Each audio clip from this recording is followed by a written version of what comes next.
Hi, ಈಗ ತುಂಬಾ ಚಳಿ ಇದೆ ಅಲ್ವಾ? ಈ ಚಳಿಗಾಲಕ್ಕೆ ತಕ್ಕಂತೆ ಕೊಬ್ಬರಿ ಗೊಜ್ಜಲಕ್ಕಿ ಮಾಡೋದು ಹೇಗೆ ಅಂತ ತೋರಿಸ್ಕೊಡ್ತಿದ್ದೀನಿ. ಮೊದಲಿಗೆ ನಾನಿಲ್ಲಿ ಒಂದು ಸ್ಟವ್ ಮೇಲೆ ಕುಕ್ಕರ್ ಇಟ್ಕೊಂಡು ಒಂದು 4 ಟೇಬಲ್ ಸ್ಪೂನ್ ಎಣ್ಣೆನ ಹಾಕ್ಕೊಂಡಿದ್ದೀನಿ. ಅದಕ್ಕೆ ಕಡಲೆ ಬೀಜನ ಸಹ ಸೇರಿಸ್ಕೊತಾ ಇದ್ದೀನಿ.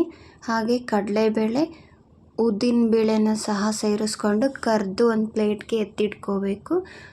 ಸ್ವಲ್ಪ ಕರಿಬೇವನ್ನು ಸಹ ಕರೆದು ಎತ್ತಿಟ್ಕೊಂಡಿದ್ದೀನಿ. ನೆಕ್ಸ್ಟ್ ಅದೇ ಕುಕ್ಕರ್ಗೆ ಒಂದು 4 ಈರುಳ್ಳಿನ ಕಟ್ ಮಾಡಿ ಹಾಕ್ಕೊಂಡು ಈ ರೀತಿ ಹುರ್ಕೋತಾ ಇದ್ದೀನಿ ನೋಡಿ ನಿಧಾನವಾಗಿ.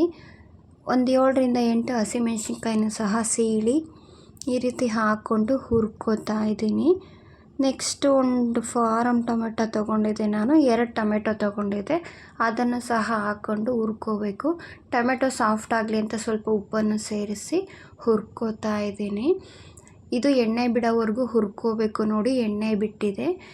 ನಾನಿಲ್ಲಿ ಒಂದು ಅರ್ಧ ಅಷ್ಟು ಕೊಬ್ಬರಿ ತುರಿದಿಟ್ಕೊಂಡಿದ್ದೀನಿ ನೋಡಿ. ಅದನ್ನು ಸಹ ಸೇರಿಸ್ಕೊಂಡು ಈ ರೀತಿ ಹುರ್ಕೋಬೇಕು ಅದನ್ನು. ಈಗ ಅರಿಶಿನ ಪುಡಿನೂ ಸಹ ಸೇರಿಸ್ಕೋತಾ ಇದ್ದೀನಿ. ಸೇರಿಸ್ಕೊಂಡು ರುಚಿಗೆ ತಕ್ಕಷ್ಟು ಉಪ್ಪನ್ನು ಹಾಕಿ ಮಿಕ್ಸ್ ಮಾಡ್ಕೊಳ್ಳಿ. ನೆಕ್ಸ್ಟು ನಾನು ಕರೆದಿಟ್ಟಿರೋ ಐಟಮ್ಸ್ನೆಲ್ಲ ಹಾಕ್ಕೊಂಡು ಈ ರೀತಿ ಚೆನ್ನಾಗಿ ಮಿಕ್ಸ್ ಮಾಡ್ಕೋಬೇಕು. ಇದು ಲಾಸ್ಟಲ್ಲಿ ಹಾಕ್ಕೊಳ್ಳೋದ್ರಿಂದ ಇದು ಕ್ರಿಸ್ಪಿಯಾಗಿರುತ್ತೆ, ತಿನ್ನೋದಕ್ಕೂ ಸಹ ತುಂಬಾ ಚೆನ್ನಾಗಿರುತ್ತೆ.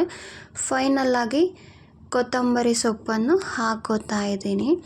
ನಾನಿಲ್ಲಿ ಒಂದು 3/4 kg ಅವಲಕ್ಕಿ ತೊಗೊಂಡಿದ್ದೆ. ಅದನ್ನು ಬಿಸಿನೀರಲ್ಲಿ ತೊಳೆದು ಎತ್ತಿಟ್ಕೊಂಡಿದ್ದೀನಿ ನೋಡಿ.